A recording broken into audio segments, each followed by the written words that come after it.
Hello everyone, welcome to Ritz question paper discussion സീരീസിലോട്ട് എല്ലാവർക്കും സ്വാഗതം.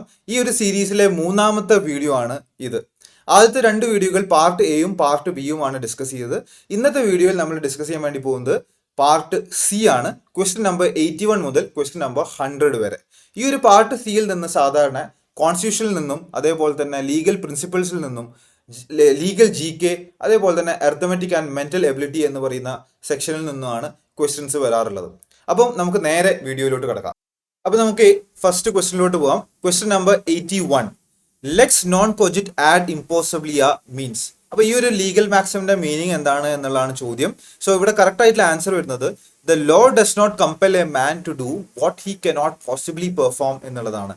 ഇത് ഈ ഒരു ലീഗൽ മാക്സിം ഇൻകോർപ്പറേറ്റ് ചെയ്യുന്ന ഇന്ത്യൻ കോൺട്രാക്റ്റിലെ ഒരു സെക്ഷൻ എന്ന് പറയുന്നത് സെക്ഷൻ 56 ആണ്. ഈ സെക്ഷൻ 56ന്റെ അകത്ത് രണ്ട് കൈൻഡ് ഓഫ് ഇമ്പോസിബിലിറ്റീസ് ആണ് പറയുന്നത്. ഒന്ന് ഇനീഷ്യൽ ഇമ്പോസിബിലിറ്റിയും പിന്നെ രണ്ടാമത് സബ്സിക്വന്റ് ഇമ്പോസിബിലിറ്റിയും. ഇനീഷ്യൽ ഇമ്പോസിബിലിറ്റി എന്ന് പറയുന്നത് ഒരു ആക്ട്, ഒരു ഇമ്പോസിബിൾ ആയിട്ടുള്ള ആക്ട് ചെയ്യാൻ വേണ്ടി ഒരു എഗ്രിമെന്റ് ഉണ്ടാക്കുന്നത് അത് വോയിഡ് ആണ് എന്നുള്ള രീതിയിലാണ്. To find treasure by magic എന്ന് പറയുന്നത് ഒരു ഇമ്പോസിബിൾ ആയിട്ടുള്ള ഒരു കാര്യം തന്നെയാണ്. സോ അതൊരു വോയിഡ് ആയിട്ടുള്ള ഒരു എഗ്രിമെന്റ് ആണ്. അതേപോലെ തന്നെ സബ്സിക്വന്റ് ഇമ്പോസിബിലിറ്റിയും വരാം. അപ്പോൾ ഈ രണ്ട് പാർട്ടീസ് എന്ത് ചെയ്യാണ്, മാരേജ് ഫിക്സ് ചെയ്യാണ്. ഒരു ടൈമിൽ മാരേജ് ചെയ്യാം, പക്ഷെ ആ ടൈം ഫിക്സ് ചെയ്യുന്നതിന് മുന്നേ ഒരു വ്യക്തി ഇതിനകത്ത് മാഡായി, ഒരു ഭ്രാന്ത് പിടിച്ചു. അങ്ങനെയാണെങ്കിൽ അവിടെ ഒരു സബ്സിക്വന്റ് ഇമ്പോസിബിലിറ്റി വരികയാണ്. അത് നമുക്ക് പെർഫോം ചെയ്യാൻ വേണ്ടി പറ്റില്ല. ഇത് നമ്മൾ ഡോക്ട്രിൻ ഓഫ് ഫ്രസ്ട്രേഷനുമായിട്ട് ബന്ധപ്പെട്ട് കിടക്കുന്ന ഒരു ടോപ്പിക് ആണ്. ആൻഡ് ഇത് നമുക്കറിയാം, ഡോക്ട്രിൻ ഓഫ് ഫ്രസ്ട്രേഷൻ എന്ന് പറയുന്നത് it is one of the modes in which a contract can be discharged. അപ്പം ഇവിടുത്തെ കറക്റ്റ് ആയിട്ടുള്ള answer lex non cogit ad impossibilia എന്ന് പറയുന്ന ആ ഒരു ലീഗൽ മാക്സിമിന്റെ മീനിങ് എന്ന് പറയുന്നത് the law does not compel a man to do what he cannot possibly perform. So option B ആണ് ഇവിടെ കറക്റ്റ് ആയിട്ടുള്ള ആൻസർ. അടുത്ത ക്വസ്റ്റിനോട്ട് പോകാം. Question number 82, the constitution bench of the apex court in Pakkala Narayana Swamy versus emperor AR 1939 privy council കേസാണ് 47 is an authority four. ഇത് വളരെ landmark ആയിട്ടുള്ള ഒരു കേസാണ്. ഇത് നമ്മൾ എല്ലാവരും അറിഞ്ഞിരിക്കണം. ആസ് എ ലോ സ്റ്റുഡൻറ് നമ്മൾ വളരെയധികം അറിഞ്ഞിരിക്കേണ്ട ഒരു കേസാണ്. നമുക്ക് ഇന്ത്യൻ എവിഡൻസ് ആക്ടുമായിട്ട് ബന്ധപ്പെട്ട് കിടക്കുന്ന ഒരു കേസാണ്. ഇതിൻ്റെ അകത്ത് ഈ ഇന്റർപ്രിട്ടേഷൻ ആൻഡ് അഡ്മിസിബിലിറ്റി ഓഫ് കൺഫെഷനെ കുറിച്ചിട്ടാണ് അവിടെ ഡീൽ ചെയ്യുന്നത്. ഓപ്ഷൻ സി ആണ്. ഇവിടെ അഡ്മിസിബിലിറ്റി ഓഫ് കൺഫെഷൻ മാത്രമല്ല, ഡൈയിങ് ഡിക്ലറേഷനെ കുറിച്ചിട്ടും ഈ ഒരു കേസിൻ്റെ അകത്ത് പറയുന്നുണ്ട്. അപ്പോൾ നമ്മൾ എവിഡൻസ് പഠിക്കുന്ന സമയത്ത് ഡെഫിനറ്റ്ലി എന്തായാലും അറിഞ്ഞിരിക്കേണ്ട ഒരു ലാൻഡ്മാർക്ക് ആയിട്ടുള്ള ഒരു കേസാണ് ഈ പക്കാൽ നാരായണ സ്വാമി വേഴ്സസ് എംപറർ എന്നുള്ളത്. അപ്പം ഇവിടുത്തെ കറക്റ്റ് ആയിട്ടുള്ള answer interpretation and admissibility of confession എന്നുള്ളതാണ്. ഈ ഒരു കേസിനെ കുറിച്ച് നമുക്ക് കൂടുതൽ വരുന്ന ക്ലാസ്സുകളിൽ നമുക്ക് ഡിസ്കസ് ചെയ്യാവുന്നതാണ്. റൈറ്റ്. അപ്പോൾ നമുക്ക് അടുത്ത ക്വസ്റ്റിലോട്ട് പോകാം. Question number 83, the concept of directive principles of state policy was borrowed to the constitution of India from. അപ്പോൾ DPSP എന്നുള്ള ഒരു പാർട്ട് നമുക്കുണ്ട് അല്ലെ. പാർട്ട് 4ലാണ് directive principles of state policy നമ്മുടെ കോൺസ്റ്റിറ്റ്യൂഷനകത്ത് കൊടുത്തിരിക്കുന്നത്. പാർട്ട് 3 ഫണ്ടമെന്റൽ റൈറ്റ്സ് കഴിഞ്ഞ ഉടനെ തന്നെ പാർട്ട് 4ലാണ് ഈ പറയുന്ന DPSP കൊടുത്തിരിക്കുന്നത്. ഈ DPSPയുടെ മെയിൻ ഉദ്ദേശം എന്ന് പറഞ്ഞാൽ ഇത്രയേ ഉള്ളൂ.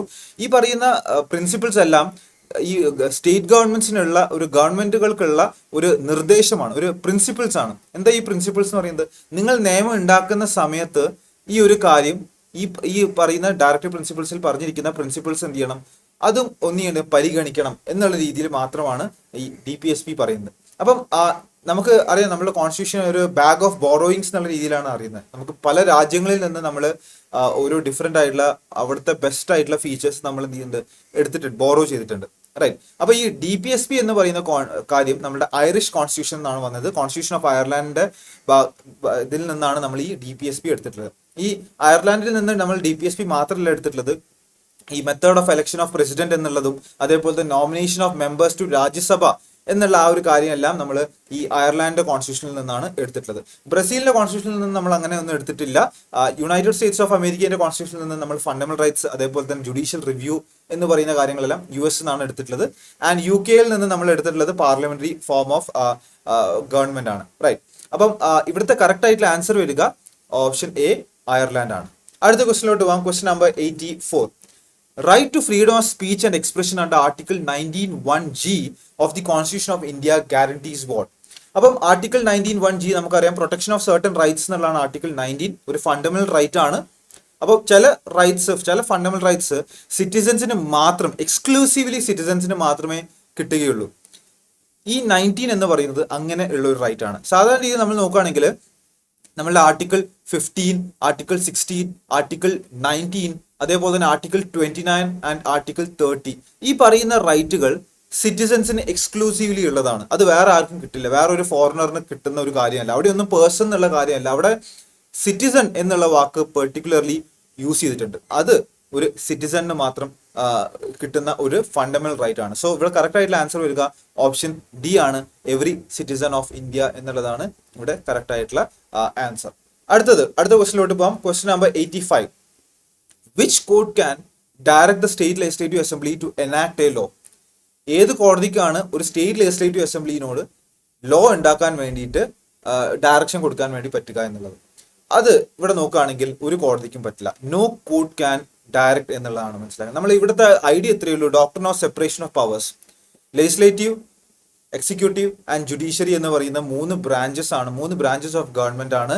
ഇത് ഒരിക്കലും എന്ത് ചെയ്യാൻ പറ്റില്ല, വേറെ ഒന്നും അങ്ങോട്ടും ഇങ്ങോട്ടും എന്ത് ചെയ്യാൻ പറ്റില്ല, ഓവർ പവർ ചെയ്യാൻ വേണ്ടിയിട്ട് പാടില്ല. നമ്മുടെ ഇന്ത്യയിൽ നോക്കുകയാണെങ്കിൽ ഒരു സ്ട്രിക്ട്ലി ഒരു വാട്ടർ ടൈറ്റ് കമ്പാർട്ട്മെന്റിൽ നമുക്ക് ഈ പറയുന്ന മൂന്ന് ബ്രാഞ്ചസിന് ഇടാൻ പറ്റില്ല. ഇത് അങ്ങോട്ടും ഇങ്ങോട്ടും ഡെഫിനറ്റ്ലി ഓവർലാപ്പ് ചെയ്യുന്നുണ്ട്. പക്ഷേ ഒരിക്കലും ഒരു കാരണവശാലും ജുഡീഷ്യറിക്ക് ഒരു ലെജിസ്ലേറ്റീവ് ബോഡിനോട് എന്ത് ചെയ്യാൻ പറ്റില്ല, നിയമം ഉണ്ടാക്കാൻ വേണ്ടിയിട്ട് ഡയറക്ഷൻ കൊടുക്കാൻ വേണ്ടി പറ്റില്ല. സജഷൻസ് കൊടുക്കാം, നിയമം ഉണ്ടാക്കണം, ഈ ഒരു കാര്യത്തിന്റെ മുകളിൽ നിയമം ഉണ്ടാവണം. നമുക്കറിയാം യൂണിഫോം സിവിൽ കോഡിനെ കുറിച്ചിട്ട് പല സമയങ്ങളിലായിട്ട് കോടതി പറഞ്ഞിട്ടുണ്ട്, അത് റിലേറ്റഡ് ആയിട്ടുള്ള നിയമങ്ങൾ ഉണ്ടാക്കണം എന്നുള്ള കാര്യങ്ങളെല്ലാം, റൈറ്റ്. പക്ഷെ ഒരു കാരണവശാലും എന്ത് ചെയ്യാൻ പറ്റില്ല, ഒരു ഡയറക്ഷൻസ് കൊടുക്കാൻ വേണ്ടി പറ്റില്ല. ജുഡീഷ്യറിയുടെ മെയിൻ ആയിട്ടുള്ള ഡ്യൂട്ടി എന്ന് പറയുന്നത് ഇന്റർപ്രിട്ടേഷൻ ഓഫ് ലോസ് മാത്രമാണ്. ലെജിസ്ലേച്ചറിന്റെ main duty enactment of laws ആണ്.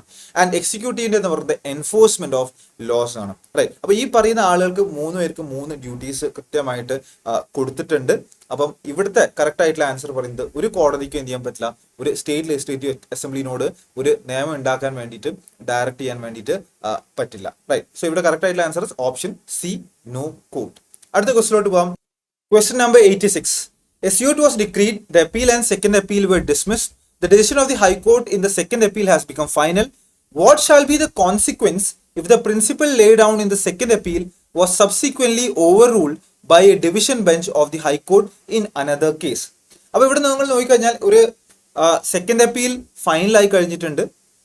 അപ്പോൾ ഓൾറെഡി ഒരു പ്രിൻസിപ്പിൾ ലേ ഡൗൺ ചെയ്തു ഹൈക്കോർട്ട്. ഈ ഒരു പ്രിൻസിപ്പിളിനെ subsequently division bench of the high court എന്ത് ചെയ്തു, വേറൊരു കേസിൽ ഓവർ റൂൾ ചെയ്തു. അങ്ങനെയാണെങ്കിൽ എന്ത് കോൺസിക്വൻസ് ആണ് ഉണ്ടാവുക എന്നുള്ളതാണ് ചോദ്യം. നമുക്ക് ഓപ്ഷൻസ് നോക്കാം. ഫസ്റ്റ് ഓപ്ഷൻ പറയുന്നത് subsequent overruling of the principle will render an inter party decision otiose. അപ്പൊ ഈ രണ്ട് ഇന്റർ പാർട്ടി ഡിസിഷൻ എന്ന് പറഞ്ഞെങ്കിൽ പാർട്ടികൾ ഇൻ ബിറ്റ്വീൻ പാർട്ടീസിലുള്ള ഡിസിഷൻ അതെന്ത് ചെയ്യും, അത് ഒബ്സലീറ്റ് ആയി പോവും എന്നുള്ള രീതിയിലാണ്, അത് വെറുതെ പോകും എന്നുള്ള ഒരു രീതിയിലാണ് അവിടെ പറയുന്നത്. രണ്ടാമത്തെ ഓപ്ഷൻ പറയുന്നത് subsequent overruling of the principle will not affect the inter party decision. Subsequent overruling ഈ പറയുന്ന ഇന്റർ പാർട്ടി ഡിസിഷനെ എഫക്ട് ചെയ്യില്ല എന്നുള്ളതാണ് സെക്കൻഡ് ഓപ്ഷൻ പറയുന്നത്. തേർഡ് ഓപ്ഷൻ പറയുന്നത് if a petition under section 47 of the CPC is filed the execution court can order the decree to be unexecutable എന്നുള്ള രീതിയിലാണ് option C പറയുന്നത്. ആൻഡ് ഓപ്ഷൻ ഡി പറയുന്നത് defendant can approach the trial court to reopen the suit എന്നുള്ളതാണ്. Option D ഇവിടെ എന്തായാലും വരില്ല, because doctrine of റെസ് ജുഡിക്കേറ്റ applicable ആണ്. So അതുകൊണ്ട് ഓപ്ഷൻ ഡി വരില്ല. ഓപ്ഷൻ സി എന്തായാലും വരില്ല, ബിക്കോസ് നമുക്കറിയാം ഒരു എക്സിക്യൂട്ടിംഗ് കോർട്ടിന് എക്സിക്യൂഷൻ റിലേറ്റഡ് ആയിട്ടുള്ള കാര്യങ്ങൾ മാത്രമേ തീരുമാനം എടുക്കാൻ വേണ്ടി പറ്റുള്ളൂ. അത് ഒരിക്കലും ആ ഒരു ഡിഗ്രിയുടെ വാലിഡിറ്റിനെയോ കറക്റ്റ്നെസ്സിനെയോ ചോദ്യം ചെയ്യാനോ അല്ലെങ്കിൽ അതിനെ കുറിച്ചുള്ള ഒരു ഡിക്ലറേഷൻ നടത്താനോ എക്സിക്യൂട്ടിംഗ് കോർട്ടിന് പറ്റില്ല. ഓപ്ഷൻ എ ഇവിടെ തെറ്റായിട്ടുള്ള ഉത്തരമാണ്, അവിടെ അതും വരില്ല. ഓപ്ഷൻ ബി ആണ് കറക്റ്റ് ആയിട്ടുള്ള ആൻസർ. ഓപ്ഷൻ ബി കറക്റ്റ് ആവാനുള്ളതിന്റെ കാരണം എന്ന് പറയുന്നത് ദ പ്രിൻസിപ്പിൾ ഓഫ് പ്രോസ്പെക്ടിവിറ്റി ആണ്. Doctrine of prospective over ruling എന്നുള്ള ആ ഒരു ഐഡിയ ആണ് ഇവിടെ വരുന്നത്. അപ്പം ഈ ഒരു ഡിസിഷൻ ഇനി, അതായത് പുതിയതായിട്ട് വന്നിരിക്കുന്ന ഡിസിഷൻ ഇനി പുതിയതായിട്ടുള്ള കേസുകളിൽ മാത്രമേ ആപ്ലിക്കബിൾ ആവുകയുള്ളൂ. പഴയ കേസുകളിൽ എന്ത് ചെയ്യില്ല, ആപ്ലിക്കബിൾ ആവില്ല. പഴയ കേസിൽ ഓൾറെഡി ആ ഒരു പ്രിൻസിപ്പിൾ ലേ ഡൗൺ ചെയ്തു, ആ ഒരു മാറ്റർ സെറ്റിൽ ചെയ്ത് കഴിഞ്ഞതാണ്. ആ പാർട്ടികൾ തമ്മിലുള്ള ഒരു ഫൈനാലിറ്റി ഓഫ് ജഡ്ജ്മെന്റ് അവിടെ വന്നു കഴിഞ്ഞു. ഇനി ആ പ്രിൻസിപ്പിളിനെ വേറൊരു കേസിൽ ഓവർ റൂൾ ചെയ്തിട്ടുണ്ടെങ്കിൽ ഒരു കാരണവശാലും ആ ഒരു പുതിയ പ്രിൻസിപ്പിളിനെ പഴയ കേസിൽ നമുക്ക് അപ്ലൈ ചെയ്യാൻ വേണ്ടി പറ്റില്ല. ഇതാണ് നമ്മൾ ഡോക്ട്രിൻ ഓഫ് പ്രോസ്പെക്ടിവിറ്റി എന്ന് പറയുന്നത്. സോ ഈ ഒരു ഡോക്ട്രിൻ പ്രകാരമാണ് നമ്മളുടെ ഇവിടുത്തെ കറക്റ്റ് ആൻസർ ഓപ്ഷൻ ബി ആവുന്നത്. ഇവിടെ പ്രത്യേകിച്ച് വാട്ട് കോൺസിക്വൻസ് എന്നുള്ളതാണ്, നോ കോൺസിക്വൻസ് എന്നുള്ള രീതിയിൽ തന്നെ നമുക്ക് ആൻസർ ചെയ്യാൻ പറ്റും. അപ്പോൾ ആ നോ കോൺസിക്വൻസ് എന്നുള്ള ആ ഒരു ആൻസർ ഇവിടെ റിഫ്ലക്ട് ചെയ്യുന്നത് ഓപ്ഷൻ ബിയിലാണ്. Subsequent overruling of the principle will not affect the inter party decision എന്നുള്ളതാണ് കറക്റ്റ് ആയിട്ടുള്ള ആൻസർ. ഓപ്ഷൻ ബി ആണ് അപ്പോൾ 86 ക്വസ്റ്റിന്റെ ആൻസർ വരുന്നത്. അടുത്ത ക്വസ്റ്റിലോട്ട് പോകാം. 87. The power of the High Court to punish a person for contempt of court can be traced to which provision in the Constitution of India? ഇത് directly നമ്മുടെ article based ആയിട്ടുള്ള ഒരു ക്വസ്റ്റൻ ആണ്. ഇവിടെ കറക്റ്റ് ആയിട്ടുള്ള ആൻസർ വരുന്നത് option C ആണ്. Article 215 ആണ്. ആർട്ടിക്കിൾ 214 അകത്താണ് ഹൈക്കോർട്ട്സ് എസ്റ്റാബ്ലിഷ് ചെയ്യുന്ന ഒരു പ്രൊവിഷൻ വരുന്നത്. ആൻഡ് അതിന്റെ തൊട്ടപ്പുറത്തെ ആർട്ടിക്കിൾ 215 അകത്ത് കൃത്യമായിട്ട് പറയുന്നുണ്ട് അതിന്റെ കണ്ടംപ്റ്റ് തന്നെ പണിഷ് ചെയ്യാനുള്ള power, including the power to punish for contempt of itself എന്നത് ആർട്ടിക്കിൾ 215 പറയുന്നത്. അത് കോർട്ട് ഓഫ് റെക്കോർഡ് ആണ് എന്നുള്ളതും ഈ 215 പറയുന്നത് ഹൈക്കോർട്ടിന്റെ കാര്യത്തിൽ. സുപ്രീം കോടതിയുടെ കാര്യം വരികയാണെങ്കിൽ ഇത് വരുന്നത് ആർട്ടിക്കിൾ 129 ഈ ഒരു കാര്യം വരുന്നത്. റൈറ്റ്, അതായത് കോർട്ട് ഓഫ് റെക്കോർഡ് അതേപോലെ തന്നെ കണ്ടംപ്റ്റിനുള്ള ഇത് എടുക്കാനുള്ള പവർ 129 ഉണ്ട് എന്നുള്ളതാണ് സുപ്രീം കോടതിയുടെ കാര്യത്തിൽ പറയുന്നത്. ഹൈക്കോടതിയുടെ കാര്യത്തിൽ ഇത് 215 വരുന്നത്. അപ്പോൾ 87th ക്വസ്റ്റിന്റെ ആൻസർ എന്ന് പറയുന്നത് ഓപ്ഷൻ സി ആണ്, ആർട്ടിക്കിൾ 215. അടുത്ത ക്വസ്റ്റിനിലോട്ട് പോകാം. Question number 88. What cannot be done directly cannot be done indirectly. This doctrine is called. ഈ ഒരു ഡോക്ടറിനെ നമ്മൾ വിളിക്കുന്ന പേര് കളറബിൾ ലെജിസ്ലേഷൻ എന്നുള്ളതാണ്. ഓപ്ഷൻ ബി ആണ്. What cannot be done directly cannot be done indirectly എന്നുള്ളത്. കളറബിൾ ലെജിസ്ലേഷന്റെ അർത്ഥം ഇത്രയേ ഉള്ളൂ. നമുക്ക് അറിയാം 3 ലിസ്റ്റുകൾ ഉണ്ട്, state list, union list, concurrent list എന്നുള്ളത്. അപ്പം ഈ 3 ലിസ്റ്റുകളിൽ അതത് ആളുകൾക്ക് എന്ത് ചെയ്യാം. ഇപ്പം യൂണിയന്റെ ലിസ്റ്റിന്റെ അകത്താണെങ്കിൽ പാർലമെന്റിന് എക്സ്ക്ലൂസീവ് അതോറിറ്റി ഉണ്ട് ലോസ് ഉണ്ടാക്കാൻ വേണ്ടിയിട്ട്. സ്റ്റേറ്റ് ലിസ്റ്റിന്റെ കാര്യത്തിൽ സ്റ്റേറ്റിനാണ് എക്സ്ക്ലൂസീവ് അതോറിറ്റി ഉള്ളത്. കൺകറന്റ് ലിസ്റ്റിലാണെങ്കിൽ ഈ പറയുന്ന 2 പേർക്കുണ്ട്. അപ്പം നമ്മൾ കളറബിൾ ലെജിസ്ലേഷൻ പറയുകയാണെങ്കിൽ ഇപ്പോൾ ലെറ്റ്സ് സേ ഒരു സ്റ്റേറ്റ് ലെജിസ്ലേറ്റീവ് അസംബ്ലി എന്ത് ചെയ്തു, ഒരു യൂണിയൻ ലിസ്റ്റിലുള്ള ഒരു പെർട്ടിക്കുലർ ടോപ്പിക്കിന്റെ മുകളിൽ എന്ത് ചെയ്യാണ്, ഒരു പെർട്ടിക്കുലർ ലോ എനാക്ട് ചെയ്തു. ആ ലോ ആക്ച്വലി ഈ സ്റ്റേറ്റ് ലിസ്റ്റിന്റെ അകത്തും ഉണ്ട്. സ്റ്റേറ്റ് ലിസ്റ്റിന്റെ അകത്തും ഏകദേശം ഒരു ചെറിയ രീതിയിൽ വരുന്നുണ്ട്. പക്ഷേ സ്റ്റേറ്റിന് കൂടുതൽ കാര്യങ്ങൾ, ആ ഒരു ലോന്റെ അകത്ത് കൂടുതൽ കാര്യങ്ങൾ യൂണിയൻ ലിസ്റ്റിന്റെ മാറ്ററിൽ വരുന്ന കാര്യങ്ങളാണെങ്കിൽ അത് ഒരു കളറബിൾ ലെജിസ്ലേഷൻ ആയിരിക്കും. കാരണം ഇവിടെ സ്റ്റേറ്റ് ലെജിസ്ലേറ്റീവ് അസംബ്ലിക്ക് ആ ഒരു പവർ ഇല്ല, ഒരു ലെജിസ്ലേറ്റീവ് കോമ്പീറ്റൻസ് ഇല്ല യൂണിയൻ ലിസ്റ്റിലുള്ള കാര്യങ്ങളെ കുറിച്ചിട്ട് നിയമം ഉണ്ടാക്കാൻ വേണ്ടിയിട്ട്. കൂടുതൽ കാര്യങ്ങൾ ഈ പറയുന്ന യൂണിയൻ ലിസ്റ്റിലെ കാര്യങ്ങളുമായിട്ട് ബന്ധപ്പെട്ട് കിടക്കുന്നതാണെങ്കിൽ അവിടെ ഒരു കൈൻഡ് ഓഫ് എന്താ ഒരു ഡിസ്കൈസിൽ, അതായത് സ്റ്റേറ്റിന്റെ മാറ്ററിന്റെ എന്നുള്ള രീതിയിൽ ഒരു കാര്യം ഉണ്ടാക്കുന്നു, പക്ഷെ കൂടുതൽ കാര്യങ്ങൾ യൂണിയന്റെ ലിസ്റ്റിലുള്ള മാറ്റേഴ്സിനെ ഡീൽ ചെയ്യുന്ന ഒരു കാര്യമാണെങ്കിൽ അവിടെ ഒരു എൻക്രോച്ച്മെന്റ് ഉണ്ടാവുന്നുണ്ട്. റൈറ്റ്, അവിടെ ഒരു ചെറിയൊരു രീതിയിലുള്ള എൻക്രോച്ച്മെന്റ് അല്ല, വലിയ രീതിയിലുള്ള തന്നെ ഒരു എൻക്രോച്ച്മെന്റ് അവിടെ ഉണ്ടാവുന്നുണ്ട്. അപ്പൊ അവിടെ ഒരു ലെജിസ്ലേറ്റീവ് കോമ്പറ്റൻസ് ഇല്ലാത്തൊരു ബോഡി ഒരു പെർട്ടിക്കുലർ ഒരു എക്സ്ക്ലൂസീവ് മാറ്റർ യൂണിയൻ ലിസ്റ്റിനകത്ത് മാത്രം കിടക്കുന്ന ഒരു മാറ്ററിന്റെ മുകളിൽ ഒരു നിയമം ഉണ്ടാക്കുക എന്ന് പറയുന്നത് ഒരു കളറബിൾ ലെജിസ്ലേഷൻ ആണ്. അപ്പോൾ ഒരിക്കലും ഡയറക്ട്ലി പെർമിറ്റ് ചെയ്യാത്ത ഒരു കാര്യമാണ് അല്ലെ. സ്റ്റേറ്റ് ലെജിസ്ലേറ്റീവ് അസംബ്ലിക്ക് ഒരിക്കലും യൂണിയൻ ലിസ്റ്റിലുള്ള ഒരു കാര്യത്തിന് മുകളിൽ നിയമം ഉണ്ടാക്കാൻ വേണ്ടി പറ്റില്ല. അത് ഡയറക്ട്ലി പെർമിസിബിൾ ആയിട്ടുള്ള ഒരു കാര്യമില്ല. അപ്പം അത് സ്റ്റേറ്റ് ലിസ്റ്റിന്റെ ഉള്ളിലുള്ള ഒരു മാറ്ററിന് മുകളിലാണ് ഞങ്ങൾ നിയമം ഉണ്ടാക്കുന്നത് എന്ന് പറഞ്ഞുകൊണ്ട് യൂണിയൻ ലിസ്റ്റിലുള്ള ഒരു മാറ്ററിന്റെ അകത്തുള്ള കൂടുതൽ കാര്യങ്ങൾ റെഗുലേറ്റ് ചെയ്യുന്ന ഒരു കാര്യം ഒരിക്കലും സമ്മതിക്കാൻ പറ്റാത്തതാണ്.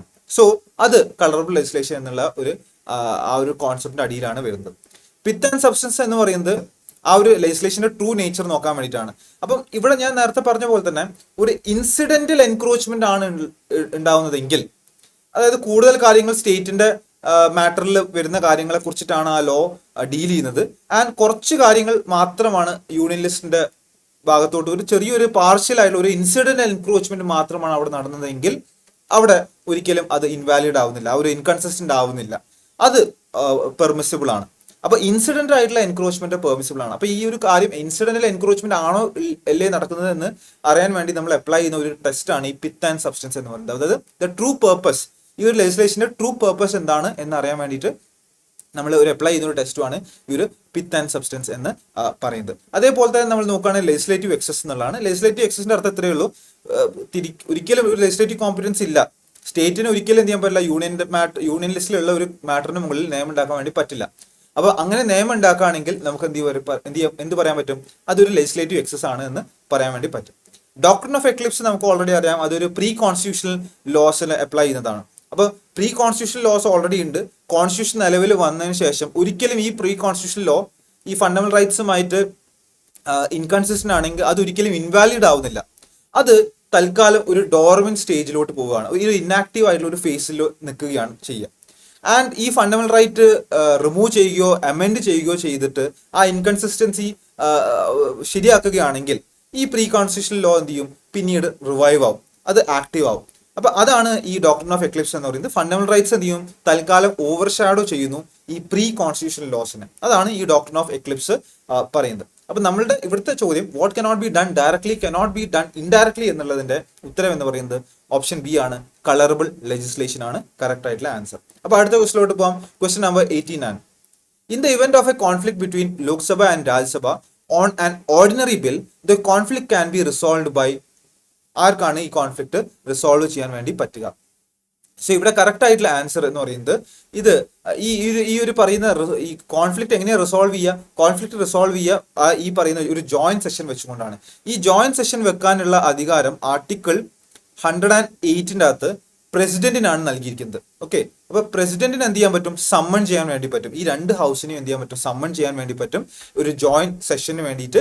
ആൻഡ് ഈ ജോയിന്റ് സെഷൻ പ്രിസൈഡ് ചെയ്യുന്നത് പ്രസിഡന്റ് ആയിരിക്കില്ല. ഈ ജോയിന്റ് സെഷൻ പ്രിസൈഡ് ചെയ്യുന്നത് സ്പീക്കർ ആയിരിക്കും. സ്പീക്കർ ഓഫ് ദി ലോക്സഭ ആയിരിക്കും ഇത് പ്രിസൈഡ് ചെയ്യുന്നത്. അപ്പൊ ഇവിടെ കറക്റ്റ് ആയിട്ടുള്ള ആൻസർ, അങ്ങനെ ഒരു കോൺഫ്ലിക്റ്റ് ഉണ്ടാവുകയാണ്, ഒരു ഓർഡിനറി ബില്ലിന് മുകളിൽ ഒരു കോൺഫ്ലിക്റ്റ് ഉണ്ടാവുകയാണെങ്കിൽ ഇവിടെ കറക്റ്റ് ആയിട്ടുള്ള ആൻസർ വരുന്നത് ഓപ്ഷൻ ഡി ആണ്. Convening A joint session of the both houses under article 108. And ഇത് കൺവീൻ ചെയ്യാനുള്ള പവർ ഉള്ളത് പ്രസിഡന്റ് ഓഫ് ഇന്ത്യക്കാണ്. ആൻഡ് ഇത് പ്രിസൈഡ് ചെയ്യുന്നത് സ്പീക്കർ ആയിരിക്കും. ശ്രദ്ധിക്കുക, ഇത് ഓർഡിനറി ബില്ലിന്റെ കാര്യത്തിൽ മാത്രമേ പറ്റുകയുള്ളൂ. മണി ബില്ലിന്റെ കാര്യത്തിൽ അവിടെ പിന്നെ ഒരു കോൺഫ്ലിക്റ്റിന്റെ ഒരു കാര്യം അറൈസ് ചെയ്യുന്നില്ല. കാരണം കോൺഫ്ലിക്റ്റ് ഉണ്ടാവുകയാണെങ്കിൽ തന്നെ അത് ലോക്സഭ ആയിരിക്കും. അതായത് ലോക്സഭയിൽ മാത്രമേ അത് ഒറിജിനേറ്റ് ചെയ്യുള്ളൂ മണി ബില്ല്. ലോക്സഭയ്ക്കാണ് മണി ബില്ലിന്റെ മുകളിൽ എന്ത് ചെയ്യാനുള്ളത്? കൂടുതലായിട്ടുള്ള അതോറിറ്റി ഉള്ളത്. റൈറ്റ്. സോ ഇവിടുത്തെ ക്വസ്റ്റ്യൻ ഓർഡിനറി ബില്ലാണ്. ലോക്സഭ രാജ്യസഭ തമ്മിൽ ഒരു ഓർഡിനറി ബില്ലിന് മുകളിൽ ഒരു കോൺഫ്ലിക്റ്റ് ഉണ്ടായിട്ടുണ്ടെങ്കിൽ അവിടെ ഒരു ജോയിന്റ് സെഷൻ കൺവീൻ ചെയ്യാണ് ചെയ്യുക അണ്ടർ ആർട്ടിക്കിൾ 108. അപ്പം ഇവിടെ കറക്റ്റ് ആയിട്ടുള്ള ഓപ്ഷൻ എന്ന് പറയുന്നത് ഓപ്ഷൻ ഡി ആണ്. അപ്പൊ അടുത്ത ക്വസ്റ്റിലോട്ട് പോകാം. Question number 90. Vishakha versus state of Rajasthan 1997 6 SCC 241 is related to. വളരെ ലാൻഡ്മാർക്ക് ആയിട്ടുള്ള ഒരു ജഡ്ജ്മെന്റ് ആണ്. വളരെ പോപ്പുലർ, വളരെ ഫേമസ് ആയിട്ടുള്ള ഒരു ജഡ്ജ്മെന്റ് ആണ്. ഇതെല്ലാവരും അറിഞ്ഞിരിക്കേണ്ട ഒരു ജഡ്ജ്മെന്റ് ആണ്. Vishaka versus state of Rajasthan നമുക്കറിയാം sexual harassment at work place ആയിട്ട് റിലേറ്റഡ് ആയിട്ടുള്ള ക്വസ്റ്റ്യൻ ആണ്. വളരെ സിമ്പിൾ ആയിട്ടുള്ള ഒരു ക്വസ്റ്റ്യൻ ആണ് ഇത്. ആൻഡ് ഇത് ഹോപ്പ്ഫുള്ളി ഇതെല്ലാവരും കറക്റ്റ് ആക്കിയിട്ടുണ്ട് എന്ന് വിശ്വസിക്കുന്നു. ഓപ്ഷൻ എ ആണ് ഇവിടെ കറക്റ്റ് ആയിട്ടുള്ള answer. Vishaka versus state of Rajasthan എന്നുള്ളത് sexual harassment at the work place എന്ന് പറയുന്ന കാര്യമായിട്ടാണ് റിലേറ്റഡ് ആയിട്ടുള്ളത്. For the first time supreme court എന്ത് ചെയ്യാണ്? ബൈൻഡിങ് ഗൈഡ് ലൈൻസ് ഇറക്കിയിരിക്കുകയാണ്. സാധാരണ രീതിയിൽ സുപ്രീം കോടതി ഒരു നിയമം ഇല്ലെങ്കിൽ എന്താ ചെയ്യുക? ഒന്നും ചെയ്യില്ല. അവിടെ നിയമം ഉണ്ടാക്കാൻ വേണ്ടിയിട്ട് ഒരു സജഷൻ കൊടുക്കുകയേ ഉള്ളൂ. ലെജിസ്ലേച്ചറിന്റെ അടുത്ത് പറയും ഒരു നിയമം ഉണ്ടാക്കാൻ വേണ്ടിയുള്ള ഒരു സജഷൻ നടത്തുകയാണ് ചെയ്യുക. പക്ഷേ four the first time Vishakha versus state of രാജസ്ഥാനിൽ സുപ്രീം കോടതി എന്ത് ചെയ്തു? ബൈൻഡിങ് ഗൈഡ് ലൈൻസ്, ഒരു നിയമം ഉണ്ടാക്കുന്നത് വരെ ഇതായിരിക്കും ഗൈഡ് ലൈൻസ് എന്നുള്ള രീതിയിൽ സുപ്രീം കോടതി പറഞ്ഞ ഒരു കേസാണ് Vishakha versus state of Rajasthan എന്നുള്ളത്. ഓക്കെ, അപ്പൊ അടുത്ത ക്വസ്റ്റിലോട്ട് പോകാം. Question number 91. ഇത് നമ്മൾ ഒരു arithmetic and mental ability related ആയിട്ടുള്ള ഒരു ഏജ് റിലേറ്റഡ് ആയിട്ടുള്ള ഒരു പ്രോബ്ലം ആണ്. അപ്പോൾ ഇതെങ്ങനെയാണ് സോൾവ് ചെയ്യാൻ നമുക്ക് നോക്കാം. 8 years ago, the age of the father was thrice the age of the son. After 6 years, the age of the father will be double the age of the son. What is the age of the son now? അപ്പം നമ്മൾ എന്ത് ചെയ്യുക? നമുക്ക് ആദ്യം present ഏജുകൾ എന്നുള്ള രീതിയിൽ നമുക്ക് എഴുതി വെക്കാം. നമുക്ക് പ്രസന്റ് ഏജ് ഓഫ് ഫാദർ എന്നുള്ളത് നമുക്ക് എഫ് എന്നുള്ള എഴുതാം. And present age of son എന്നുള്ളത് ഞാൻ തൽക്കാലം എസ് ആയിട്ട് എടുക്കുകയാണ്. ഇനി ഇവിടെ പറയുന്നത് 8 വർഷം മുന്നേ എന്ന് പറയുമ്പം 8 years ago എന്ന് പറയുകയാണെങ്കിൽ 8 years ago എന്ന് പറയുകയാണെങ്കിൽ ഫാദറിന്റെ ഏജ് എത്രയായിരിക്കും? ഫാദറിന്റെ ഏജ് F-8. കാരണം ഫാദറിന്റെ പ്രസന്റ് ഏജ് എഫ് ആണ്. അപ്പൊ 8 വർഷം മുന്നേ എന്ന് പറയുകയാണെങ്കിൽ ഫാദറിന്റെ ഏജ് എന്ന് പറഞ്ഞാൽ F-8 ആയിരിക്കും. ആൻഡ് സണ്ണിന്റെ ഏജും S-8 ആയിരിക്കും. റൈറ്റ്. ഇവിടെ എന്താ പറയുന്നത്? 8 years ago age of the father was thrice the age of the son എന്നുള്ളതാണ്. അപ്പൊ അവിടെ ഒരു ഇക്വേഷൻ ആണ് പറയുന്നത്. ഈ ഒരു ഈക്വൽ ടു എന്നുള്ള രീതിയിൽ നമുക്ക് ചെയ്യാൻ വേണ്ടി പറ്റുന്ന ഒരു കാര്യമാണ് അല്ലെ, ഇക്വേഷൻ പോലെ ആക്കാൻ പറ്റും. അവിടെ പറയുന്നത് 8 വർഷം മുന്നേ ഫാദറിന്റെ ഏജ് എത്രയായിരുന്നു? F-8 എന്നായിരുന്നു. Is equal to 3 times the age of the son. 3 times the age of the son. സണ്ണിന്റെ ഏജ് എന്തായിരുന്നു 8 വർഷം മുന്നേ? S-8 ആണ്. അപ്പൊ ഇത് നമുക്കൊരു ഇക്വേഷൻ പോലെ ആയി. റൈറ്റ്. അപ്പൊ ഇതൊന്ന് നമുക്ക് ജസ്റ്റ് സോൾവ് ചെയ്യാം. F-8 is equal to 3s-24 എന്നുള്ള രീതിയിൽ വരും. നമുക്ക് എഫിന്റെ ടേംസിൽ എഴുതുകയാണെങ്കിൽ F is equal to 3s-24 + 8 എന്നുള്ള രീതിയിലാവും. സോ നമുക്ക് ഇതിനെ ഒരു ഇക്വേഷൻ ഉള്ള രീതിയിൽ നമുക്ക് എഴുതുകയാണെങ്കിൽ F is equal to 3s -24 plus 8 എന്ന് പറഞ്ഞാൽ -16 ആയിരിക്കും വരിക. അപ്പൊ ഇത് നമുക്ക് തൽക്കാലം നമ്മളുടെ ഫസ്റ്റ് ഇക്വേഷൻ എന്ന രീതിയിൽ നമുക്ക് കൺസിഡർ ചെയ്യാം. റൈറ്റ്. ഇനി അടുത്ത ഒരു ഇൻഫോർമേഷൻ നമുക്ക് തന്നിരിക്കുന്നത് after 6 years age of the father will be double the age of the son എന്നാണ്. അപ്പൊ 6 വർഷത്തിന് ശേഷം, അപ്പൊ ആഫ്റ്റർ 6 years നമ്മൾ നോക്കുകയാണെങ്കിൽ, ഈ പറയുന്ന ഫാദറിന്റെ ഏജ് എത്രയായിരിക്കും? F+6 ആയിരിക്കും. സണ്ണിന്റെ ഏജ് S+6 ആയിരിക്കും ആഫ്റ്റർ 6 years. അപ്പൊ ആഫ്റ്റർ 6 yearsഉം നമുക്കൊരു ഇക്വേഷൻ പോലെ ഇവിടെ പറയുന്നുണ്ട്. ആഫ്റ്റർ 6 years പറയുന്നത്, അപ്പൊ F+6 ആഫ്റ്റർ 6 years ഫാദറിന്റെ age will be equal to double the age of son എന്നുള്ള രീതിയിലാണ് പറയുന്നത്. അപ്പൊ ഇത് നമുക്കൊന്ന് സോൾവ് ചെയ്ത് നോക്കാം. ഇത് നമ്മൾ സോൾവ് ചെയ്യുമ്പോൾ F+6 is equal to 2s plus 12 എന്ന രീതിയിൽ വരും. നമ്മൾ എഫിന്റെ ടേംസിൽ എഴുതുമ്പം 2s plus 12 plus 12 minus 6 എന്ന് പറയുമ്പോൾ ഇവിടെ 6 എന്നുള്ള രീതിയിലായിരിക്കും വരിക അല്ലെ. 12 minus 6 എന്ന് പറയുമ്പോൾ 6 ആയിരിക്കും വരിക. അപ്പൊ F is equal to 2s plus 6 എന്നുള്ളതാണ്. അപ്പം ഇതാണ് നമ്മളുടെ സെക്കൻഡ് ഇക്വേഷൻ എന്ന് പറയുന്നത്. അപ്പൊ നമുക്ക് എന്ത് ചെയ്യാം, ഈ ഫസ്റ്റ് ഇക്വേഷനിലോട്ട് നമ്മൾ എന്ത് ചെയ്യാം, ഈ ഒരു സെക്കൻഡ് ഇക്വേഷൻ ഒന്ന് സബ്സ്റ്റിറ്റ്യൂട്ട് ചെയ്യാം. ആ എഫിന്റെ വാല്യൂലോട്ട് ഒന്ന് സബ്സ്റ്റിറ്റ്യൂട്ട് ചെയ്താൽ മതി. അപ്പൊ ഇവിടെ നമുക്ക് ഈ ഒരു എഫിനെ നമുക്ക് എന്ത് ചെയ്യാം, ഈ രീതിയിൽ എഴുതാം.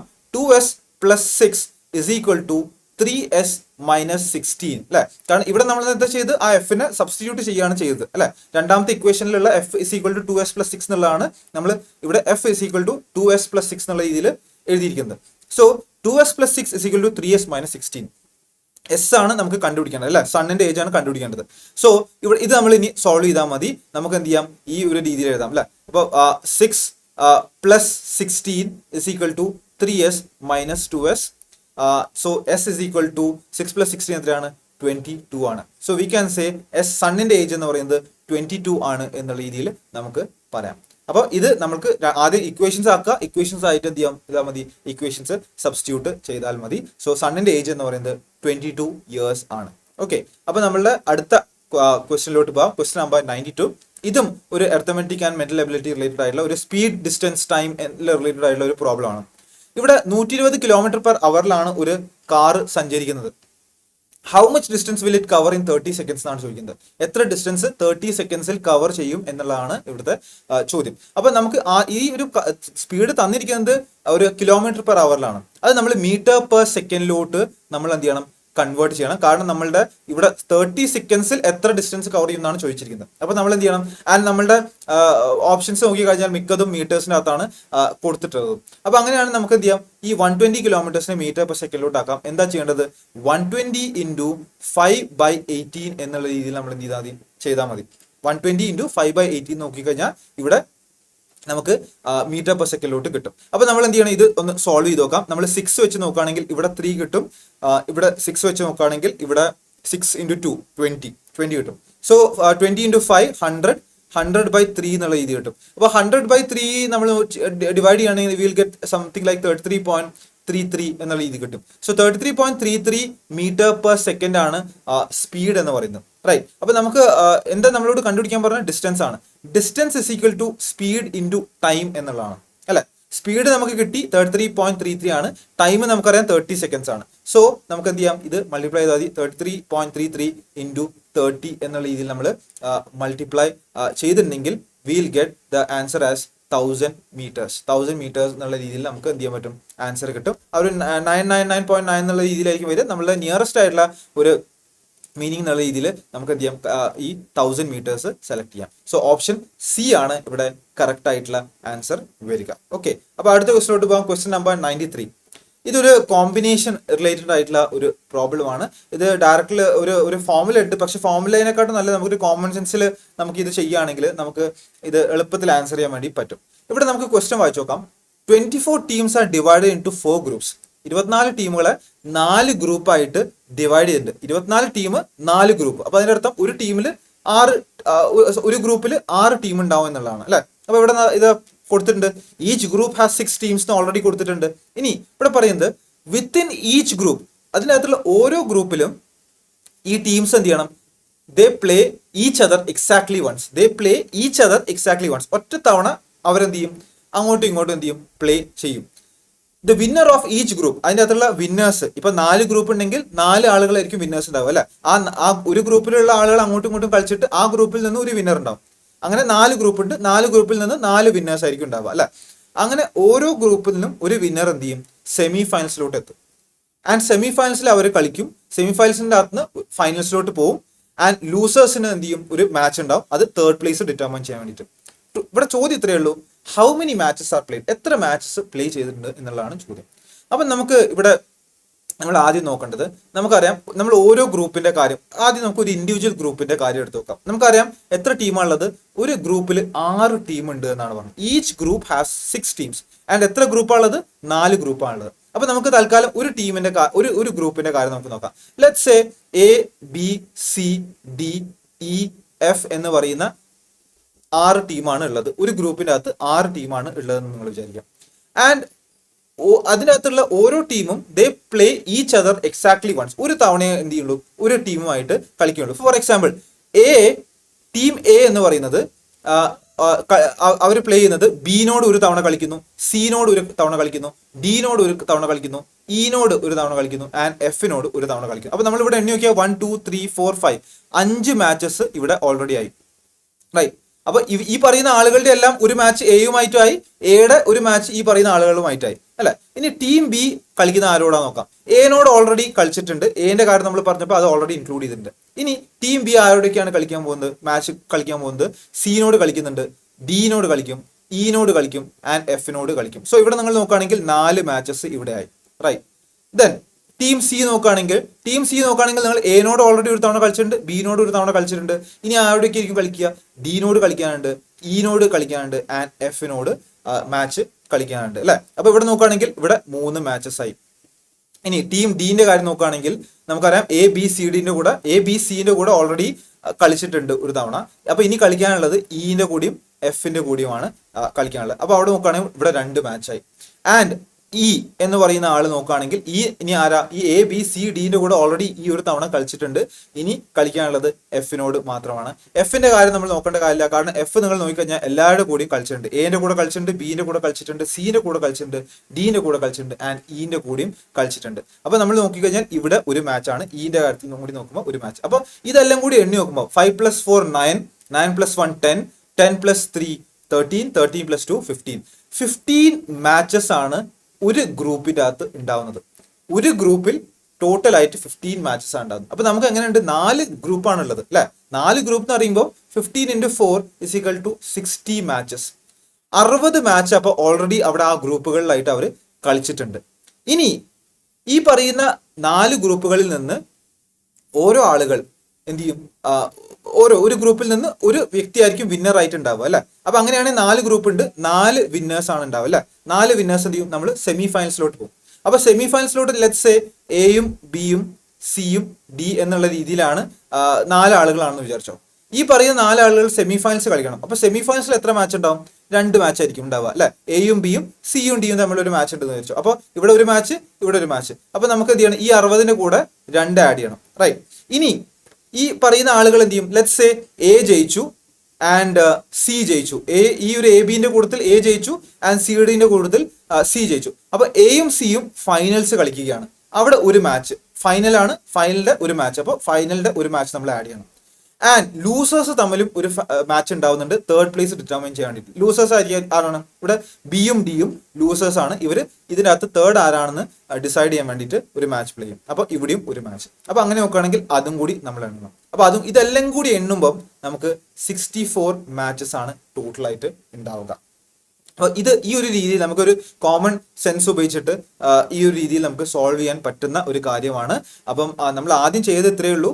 നമുക്കറിയാം 4 ഗ്രൂപ്പുകൾ ഉണ്ട്. ഒരു ഗ്രൂപ്പിന്റെ അകത്ത് 6 ടീമാണുള്ളത്. ആ 6 ടീമിന്റെ അകത്ത് എക്സാക്ട്ലി വൺസ് അവരെന്ത് ചെയ്യും, അങ്ങോട്ടും ഇങ്ങോട്ടും പ്ലേ ചെയ്യുന്നു എന്നാണ് പറഞ്ഞിരിക്കുന്നത്. അപ്പൊ നമ്മൾ എ ബി തൽക്കാലം ആദ്യത്തെ ഒരു ഗ്രൂപ്പിന്റെ കാര്യം നമ്മൾ നോക്കുകയാണ്. A B C D E F എന്ന് പറഞ്ഞ 6 ടീമുകളാണുള്ളത് ഒരു ഗ്രൂപ്പിൽ. അപ്പം അതിൻ്റെ അകത്ത് A B C D E F ആയിട്ട് കളിക്കുന്നു ഒരു തവണ. ബി എന്റെ കൂടെ ഓൾറെഡി കളിച്ചു, അതുകൊണ്ട് നമ്മൾ എ എഴുതിയിട്ടില്ല. പിന്നെ സി ഡി ഇ എഫ് ആയിട്ട് കളിക്കുന്നു, സി, അങ്ങനെ ആ രീതിയിൽ ഇങ്ങനെ കളിക്കുന്നു. അപ്പൊ നമ്മൾ എന്ത് ചെയ്യും, ടോട്ടൽ ആയിട്ടുള്ള മാച്ചസ് നമുക്ക് അവിടെ നിന്ന് കണ്ടുപിടിക്കാൻ പറ്റും ആ ഒരു ഗ്രൂപ്പിൽ. അപ്പൊ ഒരു ഗ്രൂപ്പിൽ 15 മാച്ചസ് ആണ് നടക്കുന്നത്, റൈറ്റ്. അപ്പൊ 4 ഗ്രൂപ്പുകളിലായിട്ട് എത്ര മാച്ചസ് നടക്കുന്നുണ്ടാവും, 15 × 4 60. അതാണ് നമുക്ക് ഇവിടെ 60 കിട്ടിയത്.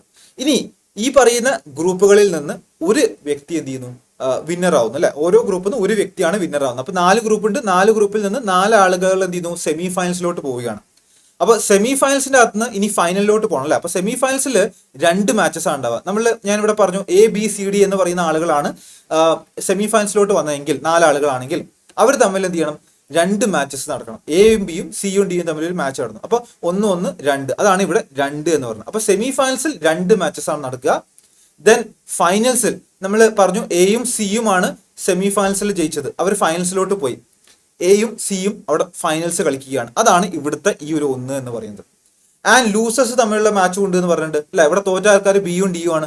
Bയും Dയും തമ്മിലുള്ള ഒരു മാച്ച് ഉണ്ട് to determine the third place. അപ്പം നമ്മൾ എന്ത് ചെയ്യുന്നു, Bയും Dയും തമ്മിൽ ഒരു മാച്ച് നടക്കുന്നു. അതാണ് ഇവിടുത്തെ 1 എന്ന് പറയുന്നത്. അപ്പൊ അങ്ങനെ ഈ പറയുന്ന എല്ലാം കൂടി കൂട്ടുമ്പോൾ വിൽ ഗെറ്റ് 64 എന്നുള്ള ആൻസർ. യെസ്, അപ്പം ഇവിടെ കറക്റ്റ് ആയിട്ടുള്ള ആൻസർ ഓപ്ഷൻ B 64. അടുത്ത ക്വസ്റ്റിനിലോട്ട് പോകാം. Question number 94. Choose the correct spelling. ഇത് ഒരു ജനറൽ ഇംഗ്ലീഷ് ബേസ്ഡ് ആയിട്ടുള്ള ക്വസ്റ്റ്യൻ ആണ്. ഈ ഓൺട്രപ്രനർ എന്ന് പറയുന്ന വാക്കിന്റെ കറക്റ്റ് ആയിട്ടുള്ള സ്പെല്ലിംഗ് എന്താണ് എന്നുള്ളതാണ് ചോദ്യം.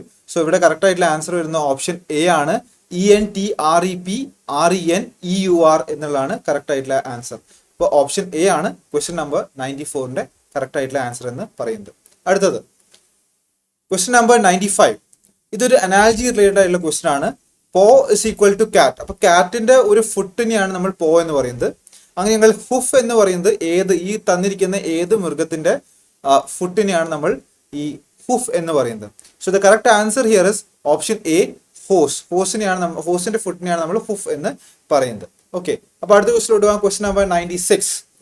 Who was the chairperson of the Fundamental Rights Subcommittee of the Constituent Assembly? അപ്പോൾ കോൺസ്റ്റിറ്റ്യൂന്റ് അസംബ്ലിക്ക് നമുക്കറിയാം ഒരു അഡ്വൈസറി കമ്മിറ്റി ഉണ്ടായിരുന്നു. ആ അഡ്വൈസറി കമ്മിറ്റിക്ക് പല സബ് കമ്മിറ്റീസും ഉണ്ടായിരുന്നു.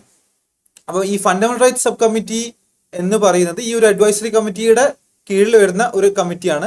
ആൻഡ് ഈ ഒരു കമ്മിറ്റിയുടെ ചെയർപേഴ്സൺ ആരാണ് എന്നുള്ളതാണ് ചോദ്യം. ഇവിടെ കറക്റ്റ് ആയിട്ടുള്ള ആൻസർ വരുന്നത് ഓപ്ഷൻ C, JB കൃപലാനിയാണ്. ഓപ്ഷൻ C, JB കൃപലാനിയാണ് നമ്മളുടെ ഈ ഫണ്ടമെന്റൽ റൈറ്റ്സ് സബ് കമ്മിറ്റിയുടെ ചെയർപേഴ്സൺ എന്ന് പറയുന്നത്.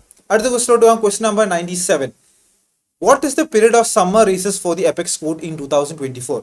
അപ്പം ഈ ഒരു വർഷത്ത് 2024 സുപ്രീം കോർട്ടിന്റെ വെക്കേഷൻ പീരീഡ് എപ്പോഴാണ് എന്നുള്ളതാണ് ചോദ്യം. കറക്റ്റ് ആയിട്ടുള്ള ആൻസർ വരുന്നത് option D, May 20 to July 7 ആണ്. ഇത് സുപ്രീം കോർട്ടിന്റെ വെബ്സൈറ്റിൽ കൊടുത്തിട്ടുണ്ട്. അതേപോലെ തന്നെ ലീഗൽ ന്യൂസ് നൽകുന്ന ഒരുപാട് വെബ്സൈറ്റ്സ് ഉണ്ട്, അതിലെല്ലാം ഈ ഒരു ന്യൂസ് വന്നിട്ടുണ്ട് സുപ്രീം കോർട്ട് എപ്പോഴാണ് വെക്കേഷന് പോകുന്നത് എന്നുള്ളത്. സോ കറക്റ്റ് ആയിട്ടുള്ള ആൻസർ May 20 to July 7. ഇത് ഒരിക്കലും ഒരു ഫിക്സ്ഡ് ആയിട്ടുള്ള പീരീഡ് അല്ല, ഇത് എപ്പോഴും മാറിക്കൊണ്ടിരിക്കും. കഴിഞ്ഞ വർഷം May 22 മുതലാണ് സ്റ്റാർട്ട് ചെയ്തത്, ഇപ്രാവശ്യം May 20 സ്റ്റാർട്ട് ചെയ്തത്. അപ്പോൾ ഓരോ വർഷം ഇത് ചേഞ്ച് ചെയ്തുകൊണ്ട് ഇരിക്കും. Correct answer option D, May 20 to July 7. അടുത്തത്, who is the chief justice of Patna high court? Patna ഹൈക്കോർട്ടിന്റെ ചീഫ് ജസ്റ്റിസ് ആരാണെന്നാണ് ചോദ്യം. ഇത് ഒരു മലയാളിയാണ്, ജസ്റ്റിസ് K. വിനോദ് ചന്ദ്രൻ സാറാണ് ഈ പാട്ന ഹൈക്കോർട്ടിന്റെ ചീഫ് ജസ്റ്റിസ് ആയിട്ട് വന്നിരിക്കുന്നത്. സോ നമ്മൾ ഡിഫറെന്റ് ഹൈക്കോർട്ട്സിൽ ഏതെങ്കിലും മലയാളി ചീഫ് ജസ്റ്റിസ് ഉണ്ടെങ്കിൽ ആ ഒരു കാര്യം കൂടി ഓർക്കുന്നത് വളരെ നല്ലതായിരിക്കും. So option A, justice K. Vinod Chandran സാറാണ് പാട്ന ഹൈക്കോർട്ടിലെ ചീഫ് ജസ്റ്റിസ് എന്ന് പറയുന്നത്. അടുത്ത ക്വസ്റ്റിലോട്ട് പോകാം. Question number 99. How many high courts are there in India? ഇന്ത്യയിൽ എത്ര ഹൈക്കോർട്ട്സ് ഉണ്ട്? ഇന്ത്യയിൽ 25 ഹൈക്കോർട്ട്സ് ആണുള്ളത്. ഓപ്ഷൻ B ആണ് ഇവിടെ കറക്റ്റ് ആയിട്ടുള്ള ആൻസർ. ലാസ്റ്റ് ആയിട്ട് രൂപീകരിക്കപ്പെട്ട ഹൈക്കോർട്ട്സ് എന്ന് പറഞ്ഞാൽ 2019 ആന്ധ്രാപ്രദേശ് ഹൈക്കോർട്ട്, തെലങ്കാന ഹൈക്കോർട്ട്, അതേപോലെ തന്നെ Jammu and Kashmir reorganisation act പ്രകാരം ഈ ഒരു 2 യൂണിയൻ ടെറിട്ടറീസ് ആയല്ലോ. അപ്പൊ ആ യൂണിയൻ ടെറിട്ടറീസിന്റെ കാര്യങ്ങൾ നോക്കാൻ വേണ്ടിയിട്ട് ഈ ജമ്മു ആൻഡ് കാശ്മീർ ഹൈക്കോർട്ടിന് എന്ത് ചെയ്തു, പേരൊന്ന് മാറ്റി Jammu and Kashmir and Ladakh high court എന്ന രീതിയിലായി ഇപ്പം പേര്. സോ ടോട്ടൽ 25 ഹൈക്കോർട്ട്സ് ആണ് ഉള്ളത് നമുക്ക്. അപ്പം ഓപ്ഷൻ B ആണ് ഇവിടെ കറക്റ്റ് ആയിട്ടുള്ള ആൻസർ. അടുത്ത question, last question, question number 100. What is the minimum age to qualify for direct recruitment as district judge? District judge ആയിട്ട് റിക്രൂട്ടഡ് ആവാനുള്ള ഏജ് എലിജിബിലിറ്റി എന്താണ് എന്നുള്ളതാണ് ചോദ്യം. കറക്റ്റ് ആയിട്ടുള്ള ആൻസർ ഓപ്ഷൻ D, 35 ആണ്. 35 to 45 ഇയേഴ്സ് ആണ് ആ ഒരു പീരീഡ് എന്ന് പറയുന്നത്. സോ മിനിമം ഏജ് എന്ന് പറയുന്നത് 35 ഇയേഴ്സ് ആണ്. ഇവിടെ മിനിമം ഏജ് പ്രിസ്ക്രൈബ് ചെയ്യാൻ കോടതികൾക്ക് അധികാരം ഉണ്ടോ എന്നൊക്കെ ചോദിച്ചിട്ട് ചാലഞ്ച് ചെയ്തുകൊണ്ട് സുപ്രീം കോടതിയിലൊക്കെ പോയിട്ടുണ്ട്. ഡൽഹി ഹൈക്കോർട്ടിനെ ചാലഞ്ച് ചെയ്തുകൊണ്ട് പോയിട്ടുണ്ടായിരുന്നു. അപ്പം ആ ഒരു കേസിൽ സുപ്രീം കോടതി പറഞ്ഞത് നമ്മളുടെ ഈ ഒരു ഡിസ്ട്രിക്ട് ജഡ്ജിന്റെ എലിജിബിലിറ്റിനെ കുറിച്ചിട്ട് കോൺസ്റ്റിറ്റ്യൂഷനകത്ത് പറഞ്ഞിരിക്കുന്നത് ആർട്ടിക്കിൾ 233 ക്ലോസ് 2 ഇതിൻ്റെ അകത്ത് ആകെ പറയുന്നത് 7 ഇയേഴ്സ് പ്രാക്ടീസ് വേണമെന്ന് മാത്രമേ പറയുന്നുള്ളൂ. എവിടെയും 35 ഇയേഴ്സിനെ കുറിച്ചിട്ടൊന്നും പറയുന്നില്ല. അപ്പൊ 35 ഇയേഴ്സിനെ കുറിച്ചിട്ട് പറഞ്ഞിരിക്കുന്നത് അതത് ഹൈക്കോർട്ട്സിന്റെ റൂൾസിലാണ്. ഹൈക്കോർട്ട്സിന് തീരുമാനിക്കാൻ വേണ്ടി പറ്റും ഈ ഒരു അപ്പോയിന്റ്മെന്റിന്റെ എലിജിബിലിറ്റി ക്രൈറ്റീരിയ ഒക്കെ എന്തായിരിക്കണം എന്നുള്ളത് സബ്ജക്ട് ടു ദി കോൺസ്റ്റിറ്റ്യൂഷൻ്റെ അകത്ത്. പക്ഷേ ഈ ആർട്ടിക്കിൾ 233 ആകെ ഇത്രേ പറയുന്നുള്ളൂ, 7 years മിനിമം പ്രാക്ടീസ് വേണം എന്നുള്ളത്. ബാക്കിയുള്ള റൂൾസ് ഹൈക്കോർട്ടിന് ഉണ്ടാക്കാം എന്നുള്ള രീതിയിലാണ് സുപ്രീം കോടതി ആ ഒരു കേസിൽ പറഞ്ഞിട്ടുള്ളത്. So the correct answer here is option D 35. അപ്പം ഇത്രയും കാര്യങ്ങളാണ് നമുക്ക് പാർട്ട് സിയിൽ നിന്ന് ഡിസ്കസ് ചെയ്യാനുണ്ടായിട്ടുള്ളത്. അപ്പോൾ നിങ്ങൾക്ക് അറിയുന്ന പോലെ തന്നെ റിറ്റ്സിന്റെ ജുഡീഷ്യറി കോച്ചിങ് സ്റ്റാർട്ട് ചെയ്യാൻ വേണ്ടി പോവുകയാണ്. ജൂൺ 1 തീയതി മുതലാണ് നമ്മളുടെ കോച്ചിങ് സ്റ്റാർട്ട് ചെയ്യുന്നത്. അപ്പോൾ നിങ്ങളോ നിങ്ങളുടെ സുഹൃത്തുക്കളോ ആരെങ്കിലും ഈ ഒരു കേരള ജുഡീഷ്യൽ സർവീസ് എക്സാമിനേഷന് വേണ്ടി പ്രിപ്പയർ ചെയ്യാൻ ആഗ്രഹിക്കുന്നുണ്ടെങ്കിൽ ആ ഒരു പ്രിപ്പറേഷൻ റിറ്റ്സിന്റെ കൂടെ ആവാം. നമ്മൾ വളരെ എഫക്റ്റീവ് ആയിട്ടുള്ള വളരെ ഒരു വെൽ ഡിസൈൻഡ് കോഴ്സാണ് നമ്മൾ പ്രൊവൈഡ് ചെയ്യാൻ വേണ്ടി പോകുന്നത്. സോ ഒരു 10 മാസം നീണ്ടു നിൽക്കുന്ന ഒരു കോഴ്സായിരിക്കും ഈ ഒരു കോഴ്സ് എന്ന് പറയുന്നത്. ഇതിന്റെ ടോട്ടൽ ഫീ വരുന്നത് വെറും 15,000 rupees മാത്രമാണ്. അത് 3 ഇൻസ്റ്റാൾമെന്റുകളായിട്ട് നിങ്ങൾക്ക് അടയ്ക്കാവുന്നതും ആണ്. അപ്പം ജൂൺ 1 തീയതി മുതൽ ആണ് നമ്മളുടെ ക്ലാസ് സ്റ്റാർട്ട് ചെയ്യാൻ വേണ്ടി പോകുന്നത്. അപ്പോൾ ആരെങ്കിലും രജിസ്ട്രേഷൻ ചെയ്യാൻ ബാക്കിയുണ്ടെങ്കിൽ, നിങ്ങൾക്ക് രജിസ്റ്റർ ചെയ്യാൻ താല്പര്യമുണ്ടെങ്കിൽ നമ്മളുടെ വെബ്സൈറ്റ് ആയ www.rits.in കയറി വെബ്സൈറ്റിൽ കയറി രജിസ്റ്റർ ചെയ്യാവുന്നതാണ്. റൈറ്റ്. അപ്പോൾ ഇത്രയും നേരം ഈ ഒരു വീഡിയോ കണ്ട എല്ലാവർക്കും നന്ദി. ഈ ഒരു വീഡിയോ നിങ്ങൾക്ക് യൂസ്ഫുൾ ആയെങ്കിൽ ഡെഫിനറ്റ്ലി പ്ലീസ് ലൈക്ക് ചെയ്യുക, കമൻറ്റ് ചെയ്യുക ആൻഡ് ഇത് മറ്റുള്ളവരിലോട്ട് ഷെയർ ചെയ്യുക. Thank you so much. നമുക്ക് അടുത്ത ഒരു വീഡിയോയിൽ കാണാം. ബൈ.